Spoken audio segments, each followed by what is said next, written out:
Hello everyone. Welcome to the very first ever D&D campaign on this channel. You all know me very well. I am Persephone, or Siren, as many of you know me as. And with me are my charming players, Juniper, Hello, I'm Ariana Rosesong. It's a pleasure to meet you. and with us also is Happy, Hello. I'll be the canon today. along with them is the illustrious Schlab. Remember, children, eat your eggs. You're supposed to Mhm. introduce yourself in character. All right, I forgot about that. I'm slightly drunk in here. Oh my. I'm Riley O'Neill.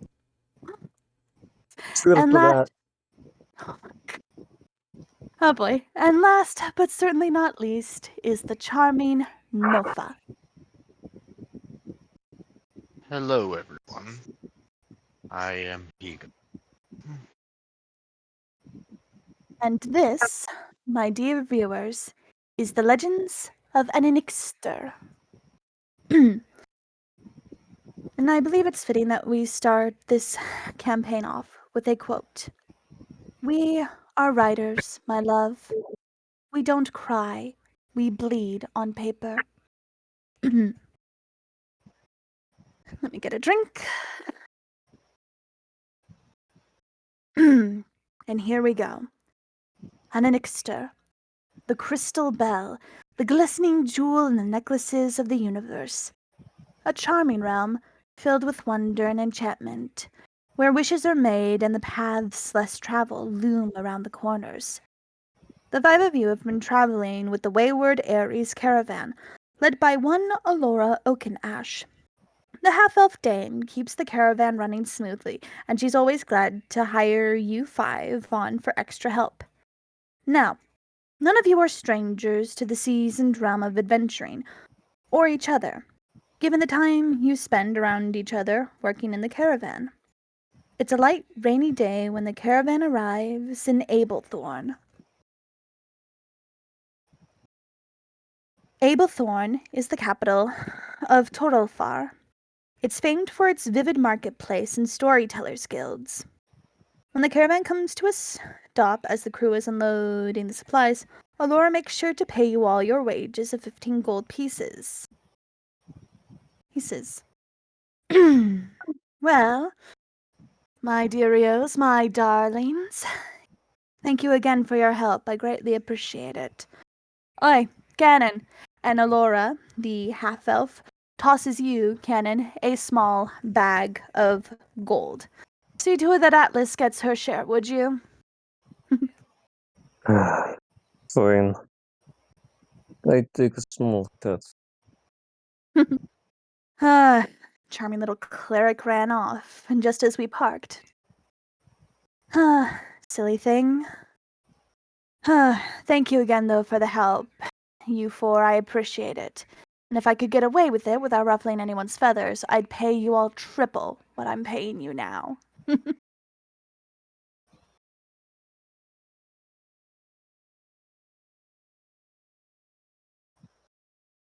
This is the part where you respond in character. She's talking to you guys.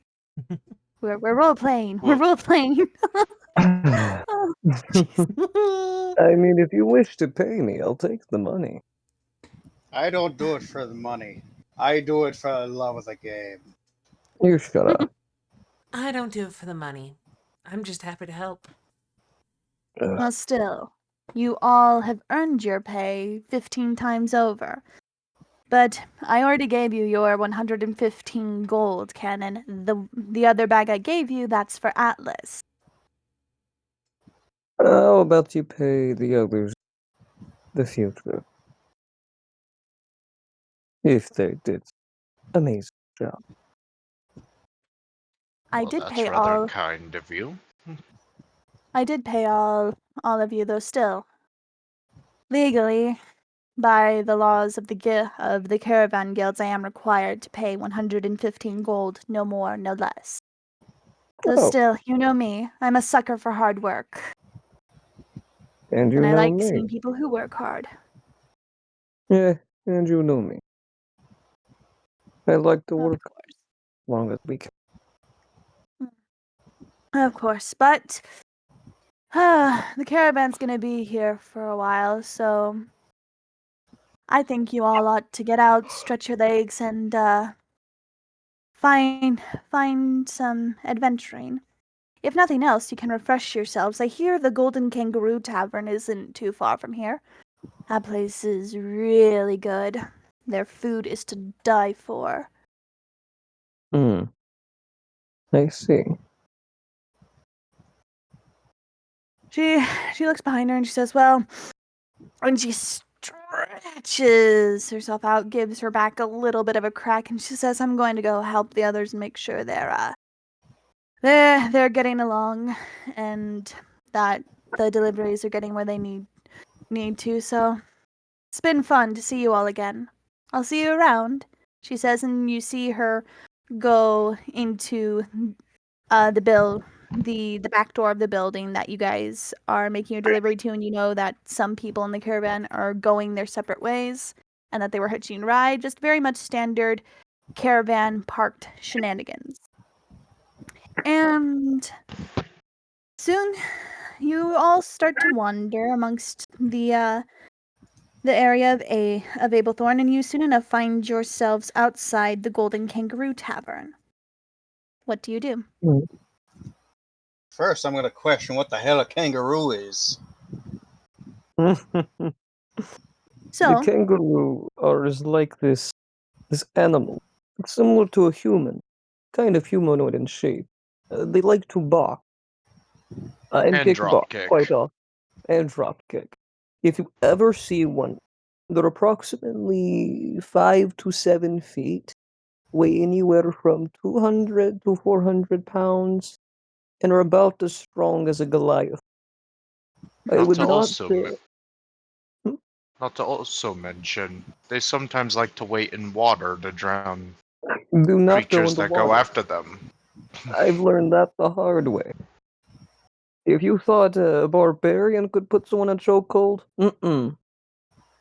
kangaroos do mar better. You and know, upon I looking asked that as a rhetorical question. I wasn't expecting an answer. Well, upon Oh, looking up at the tavern sign, as well as the crest on the door, you do notice a golden kangaroo emblem up on the sign of the tavern and on the door, right above the peephole. mm, So do you guys go in? and Yes. might as well. Yeah, let's go Yeah, sure. in. I would see why not. I So you would open like the Oh, go ahead. I would like to put my cannon on my just instead of holding. All right. So you put your can in its holster and you enter the Golden Kangaroo Tavern. The tavern is quite joyful in its ambiance. The moment you step in, there is just this sense of warmth and merriment and comfort. There are drinks being poured, the smell of cooking food wafts around you. There are people sitting at tables. There are some tables that are empty. The fireplace is crackling, and it is just very much a warm, inviting place where all the guests are known by name. It's just very much a pleasant environment to be Hmm. in after a long, hard day of traveling or a long, hard day of work. I don't know about the rest of you, but I think I'm going to go find a quiet corner to sit. I think I'm going to go read some lyrics. I'm going to go to the job board. Nice. Do mind try to find something that pays decent coin. I'm not getting it for you. I'm getting it for me. Sure you are. I'd go with you to the job board, but they're not exactly short people friendly. Au contraire. Au contraire. You, as you are looking around and sort of taking the tavern in, you notice the job board or the notice board on the far end of the tavern wall, and you notice that there are actually a few stepping stools for those who are of the shorter stature. Plus, we could always just go on top of each other's shoulders. So, I don't know Cannon, about being able to carry you. I'm not that fat. I like that. so Cannon, you said you were gonna go to the bar. No, I'm going to go find something free. You're going to find something free. To read. Oh, to Hmm. read. Okay. Ah, Give me a perception roll. perception?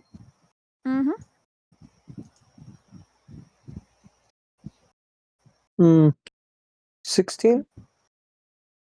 All right. So, looking around, you notice a bookshelf, a small little bookshelf on the side of the fireplace wall, which is on the, like, you go in and you're looking straight ahead, and the fireplace is the first thing that you notice, crackling and roaring, and you notice a storyteller there along with some people gathered around the storyteller, and the storyteller's puffing on their pipe. Excuse me. Spinning a tale of dragons, giants, and witches, and the like. And then you also notice the job board, which has a lot of posters placed all over it.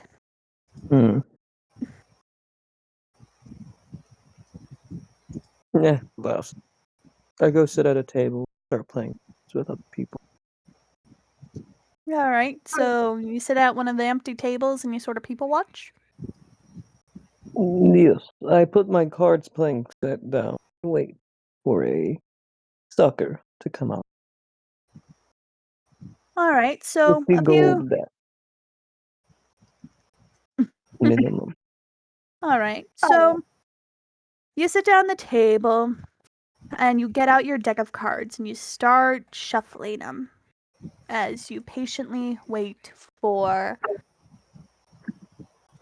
some players, and eventually you notice two people coming to your table, and they sit down and they grab the cards that you have dealt out, and they are as follows. Let me just May I, since I was shuffling them earlier, may I maybe just do some questionable ethics and cheat the shuffle a little? Well, you've been shuffling them while you've waited for players to come. So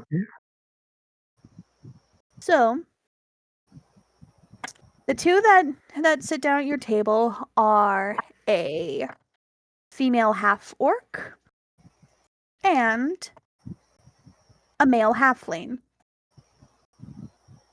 Oh, The halfling looks at you and kind of gives a sniff and says, "Oi, what we playing?" rummy. Repeat that, please. Rummy. Runny? Rummy. Rum. Rummy. Oh, okay. I'm sorry. Little hard to hear you on my end. Anyway.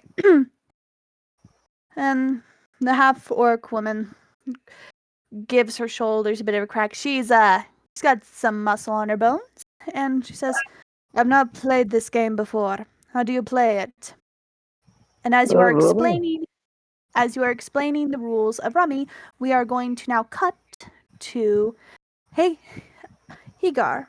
Higar, you find, after looking around a little bit, you find a nice, sultry cozy little corner away from a lot of the chatter, and you just find a place, sit down, and a waitress, human waitress, a woman looks to be about in her 30s or 40s, very kind, motherly looking, says, "Why, what would you be having this evening, sir?" A coffee, says- if you could, dear.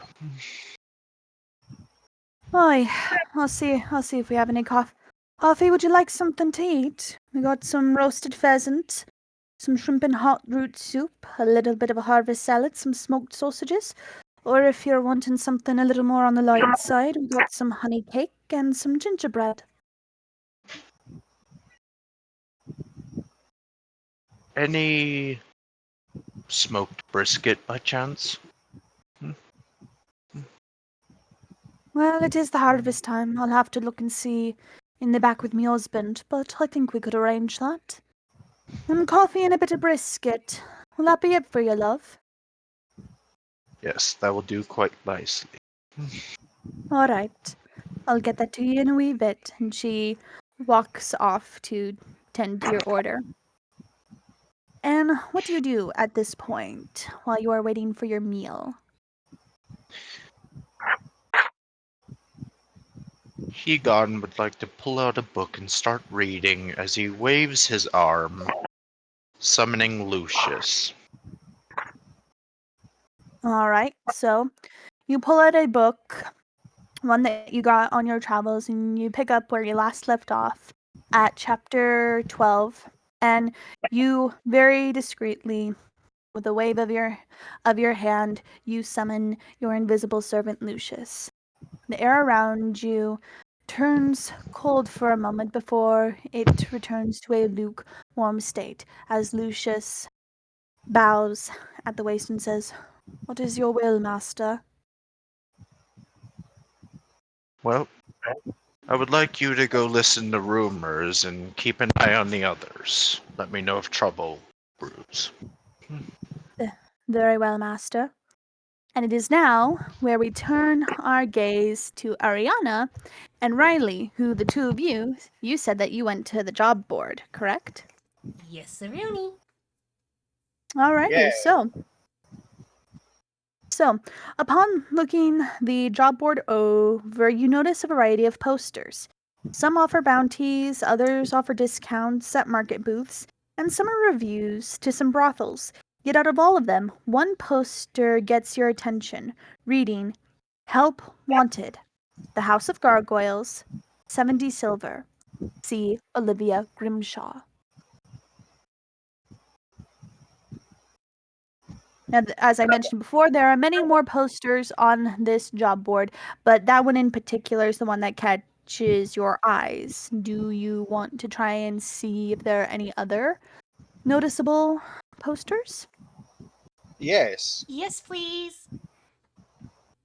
Right. I want you both to roll me perception with advantage since you guys are right next to it.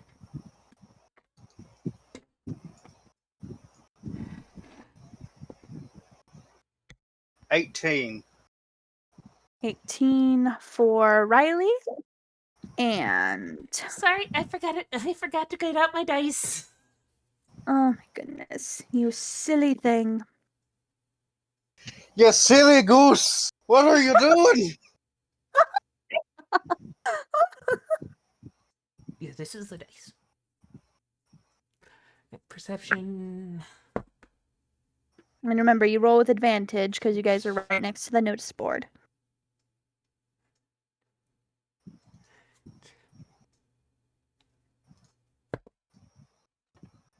Okay, that would be. Sorry, my brain is not mathing right. 23 total. Alrighty, so upon further inspection, you notice another poster. Ariana, the poster you notice is one with an illustration on it, and it says, "Missing Singapura cat, 73 silver reward. Return to Dame Josephina." And the illustration on top of the information is of a very beautiful, very sleek Singapore cat with a jeweled collar on. Meanwhile, Riley, the poster you notice on the other hand says, Shaman seeking help, 12 gold. Follow bear to my home. And that is the poster that you notice. Well, where's the bear? Is there No. a bear in the bar? No. No. But considering you rolled perception, you know, you can see looking out one of the windows that there is a patch of brush. Like there's cultivated land, and then looking out further there is brush. And looking out to it with your keen senses, you are able to catch a few glimpses of something rustling through the woods, and you are able to hear the faintest sound of a bear sound, but it's very much docile. It's not angry, it's not happy, it's sad, it's just, I'm a bear. Do. Here I am. I'm in the woods. Do.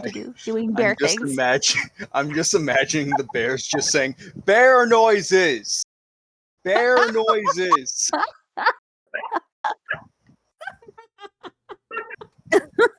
But yeah, so you are able to tell that there is a bear nearby, but either no one else is noticing the bear, or they do notice and they are just very much mellow because,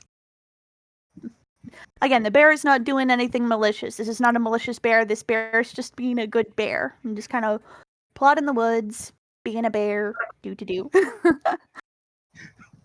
Why is this bear not in the bar? He's clearly sophisticated enough to walk through the front door and order a drink. Because it's a bear. Anyway, so I'd let him Ariana. in. Goodness.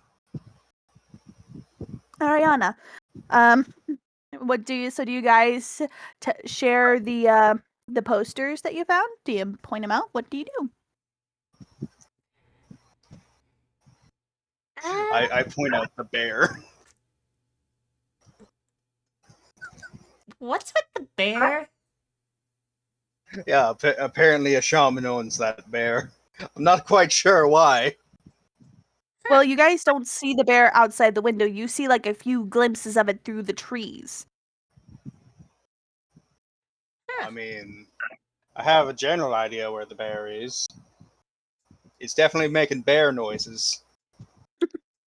I also found this missing cat poster over here as well. Could always see if the bear ate the cat. Oh my god. Hopefully not. Here's hoping. Oh my goodness. So as you guys are discussing the posters and which one you want to take to your companions, meanwhile, Cannon, you have been playing with the halfling and the half-orc. Mm. You guys have been playing Rummy for about 4 rounds. And while you have won some, you've also lost some. But overall, the two seem to be enjoying themselves. And the halfling kind of kicking his feet under the table as he throws down his winning cards. He says, I don't know about you though, but I'm getting rather thirsty. Shall I order some points while we play? As he takes the money from the pot. I'm going to speak Orcish when I say it.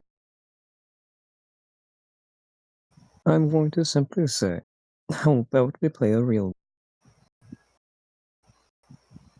The half-orc woman looks you over. She definitely seems impressed. she looks you over and she notices the regimen on your shoulder. And she says, "You were in the military, Hmm. soldier?" No. No. Well, yes. I see. If you want to play a real game, I'm up for it. What are we betting? Hmm. I'll let you decide. And at that, the halfling kind of chuckles and says, "Oi, hold on now. If we're gonna be playing stakes, hate to say it, Irene, but you can count me out. I'm not that much of a gambling man. I learned my lesson twice, and I shouldn't have had to learn it twice, but here we are. So, That's Irene fair. Irene looks the halfling over and she takes her very big hand and she gives him some pats on the head. And she says, "Then you can watch, or you can find us an inn for the night. I'm getting rather tired from all that traveling we did earlier." And, How about something simple? An arm wrestle will do. at that, you see Irene smile and you see that she's got some, well, one of her tusks is chipped. The other one is still sharp and prominent, and she gives very much a very pleased, almost friendly, predatory grin. That is the best way I can put it, because you're challenging her to an arm wrestling match, and you see the muscle on her body, and yeah, she looks like she's won quite a few arm wrestling matches back in her day. So she I will puts her simply hand on the close table. my eyes. I'll simply close my eyes. So she puts her elbow on the table and she holds her hand out, waiting for the arm wrestling match. And as this goes on, Higar, eventually, the waitress comes back and she says, "Oi, here you are, love.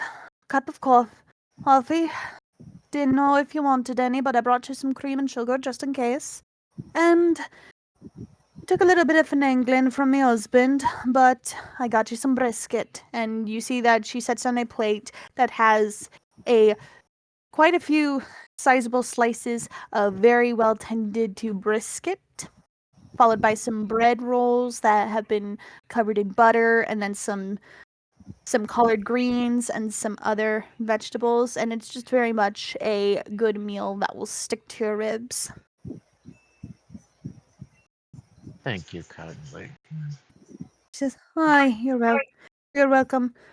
If you need anything else, I'll be back to check on you in a little bit. You can call one of me daughters to help you out." And with that, she goes back to tending the orders. Meanwhile, going to roll. Okay. Followed by. Okay, and then followed by another ipso facto of the Drankminian spindles. Okay.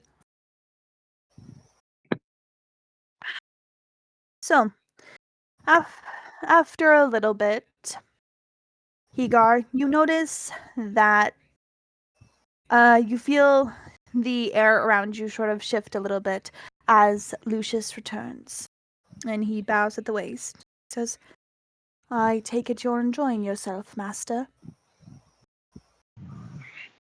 Roughly. Places like these don't usually suit me. You know that all too well, Lucius. "I do, but I also know that you ought to take better care of yourself and take time to breathe. And I'm not Yeah, saying that as your servant, I'm saying that as your friend. But I did as you bid, and I got some news.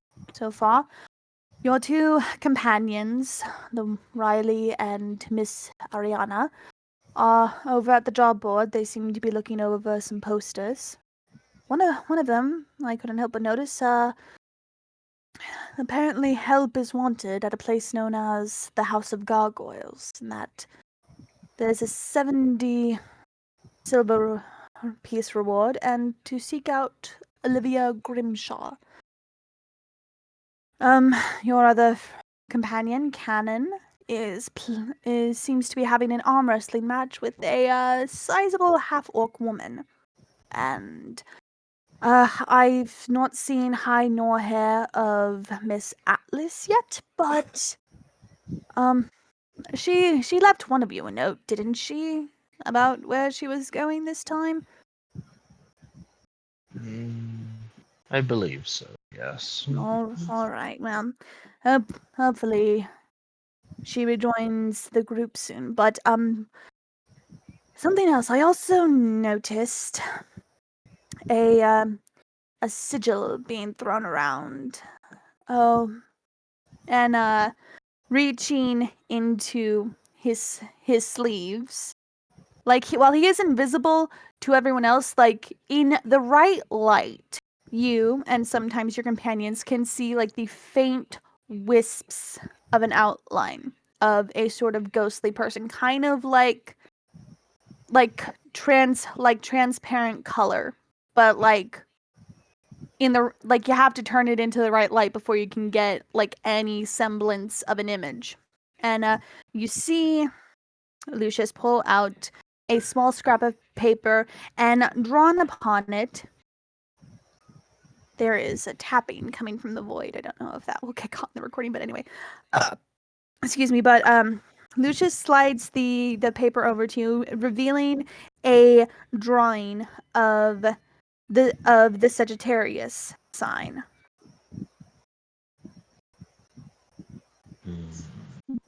Which give me a history roll, Higar.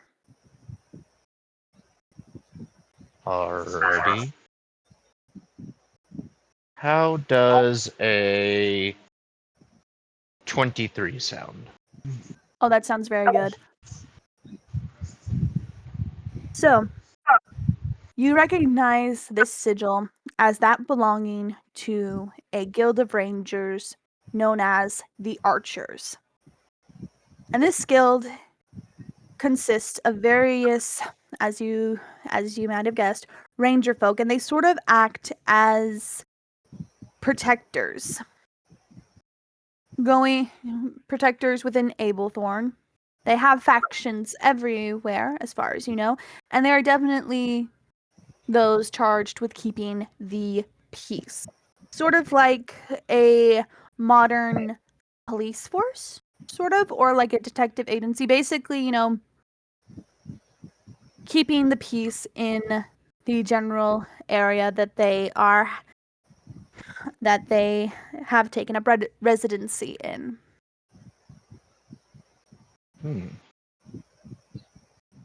It's a group of protective rangers. You could almost consider them the local police force around here. Indeed. This seems to be one of their factions. The void is blowing its nose. But at that, Lucius nods and he says, "Well, we've run into them before. They're rather agreeable. And I think this faction in particular, at least one of them will recognize you, but I've heard something about there being a little bit of trouble. Nothing serious thus far, but definitely something to keep an eye out for. What I was able to gather from the whispering and the rumoring was that there seems to be a group of, how do I put this lightly, vandals, I believe would be the mildest way to describe them. There seems to be a new group of vandals moved in, slowly stalking out the city and trying to take up residence. So far, there's only been some petty thievery, but there have been some near misses. Let's just say one of these vandals attempted to persuade the blacksmith's daughter for favors. He didn't get away with it, and he barely missed having his head concaved in by the blacksmith's hammer. That's what I was able to find thus far, but so far, it seems rather peaceful. What would you have me do next?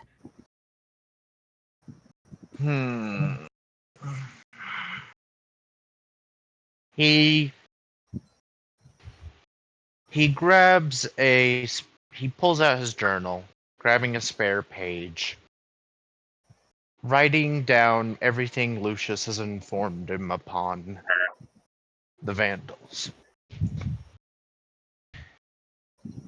He folds the paper, writes a draconic mark on it, which the others will know as his family crest, essentially.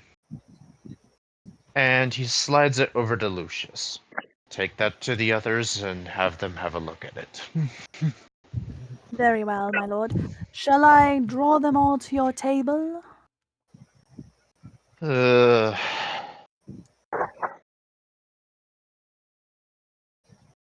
Make sure not.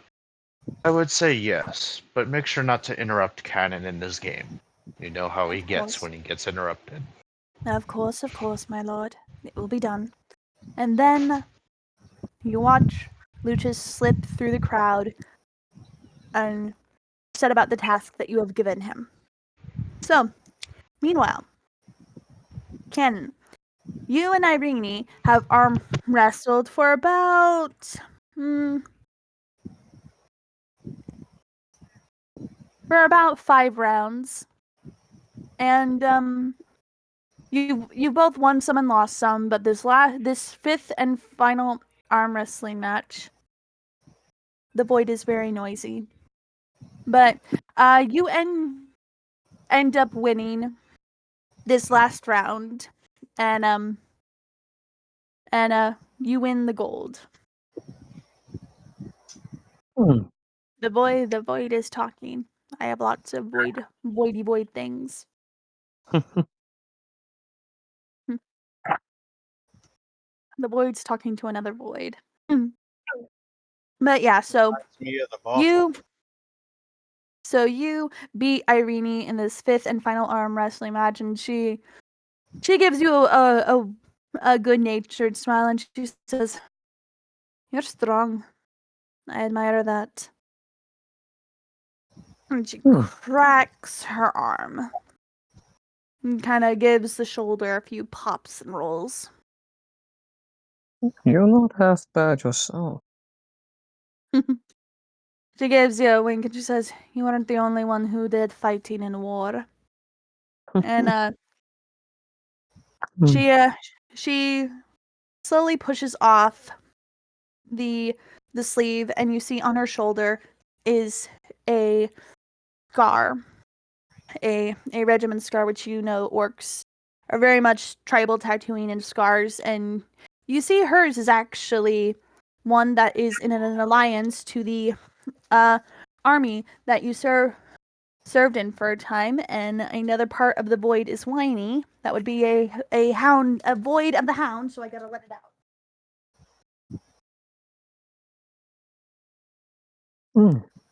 Raw campaign. Anyway, so yeah, so you get your prize money. Achieving slides you, achieving slides you, 4 silver. And she gives you a bit of a wink. She says, "I hope I see you again, Canon. Was it?" Yes.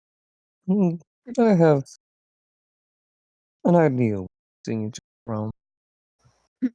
She bids you farewell, and she rejoins her halfling companion. And the two of them leave the tavern, and as they do, you feel a gentle tugging at your sleeve as Lucius presents you the note. And you know Lucius? Everyone in the group does, and Lucius says, "My master would wish that you would join him at the table." Nice. So Lucius bows and then he goes off. Meanwhile, Riley and Ariana, what have you two done about your posters that you have discovered? Which one are you taking with you? I want to help the kitty. All I'm right. gonna go check out that bear. Okay. So, Ariana, you take the poster. Riley, are you taking the poster of the shaman as well?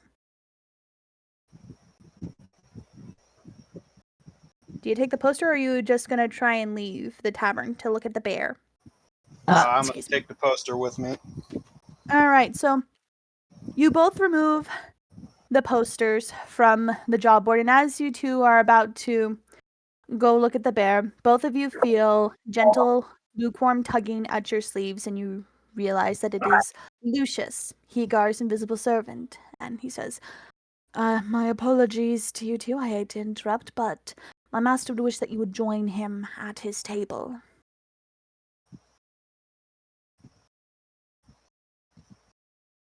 All right, fine.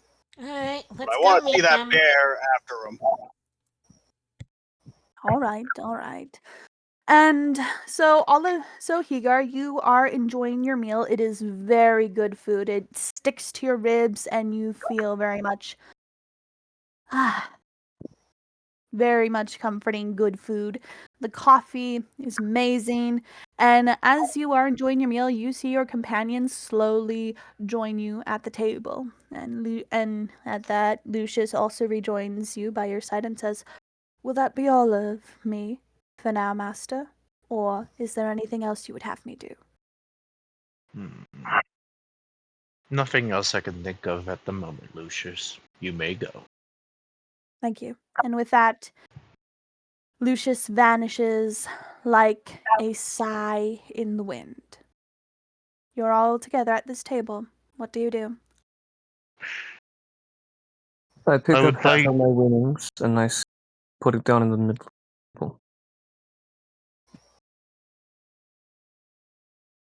Rather victorious today, are we? Okay, that's simply game. Speaking of, for the sake of my sanity, and you better write this down, you won a grand total of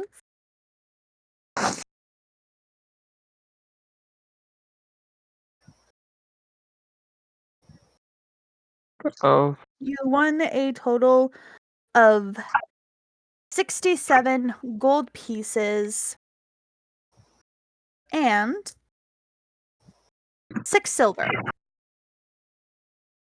That is from the rummy and the arm wrestling total.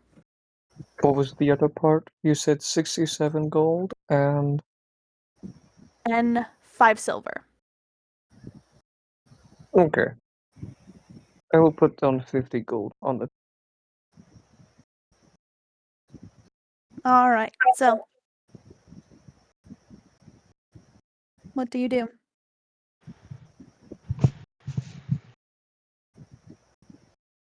This is the part where we role play amongst ourselves, my dears.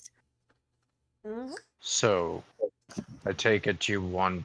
Do you want it to divide it up, or No, I want to start a party fund. Everyone in the party must put a small amount of gold. This is simply to make it easier for us to get ins and stuff like that. Or, for example, if the halfling wants a glorious broadsword that costs 200,000 gold, party fund, something like that.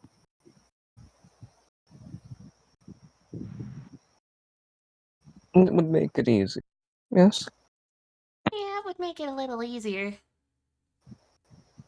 And then I we also have will. our own personal gold that we don't have to worry about. 100,000 gold for What? It was an Who is example. scamming you like that? It was an example, dear. Do not call me dear. We are not lovers. Your kind are very strange.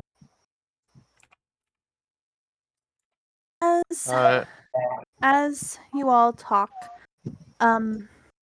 the Hegan, you are reminded of the help wanted that Lucius mentioned, and Ariana, Riley, you both present the posters that you found when you were looking at the job board. And that is all the time we have for today. But this was very fun. Not bad for our first pilot, so you guys have fun? Yes. Yes. I think it was quite Had a lot informative. of fun. Does Good. I anyone still want else- to talk to that bear. Does Well, anyone that will else, have to wait until tomorrow. does anyone else put gold or silver into the party? Yes. I'm going to say that each of you put in, at the very least, 2 gold each for now. But this has been Legends of Annixter. I have been your DM, Persephone, Siren, and I've enjoyed having you all here with us. Say goodbye, my dears. Goodbye. Remember, eggs, eat your kids. No. We'll see you again. Goodbye, everybody. Have fun. And Hegan, remember to sleep. Hegan, do you want to say goodbye? Well, thank you so much for joining us today, and we will see you all next week.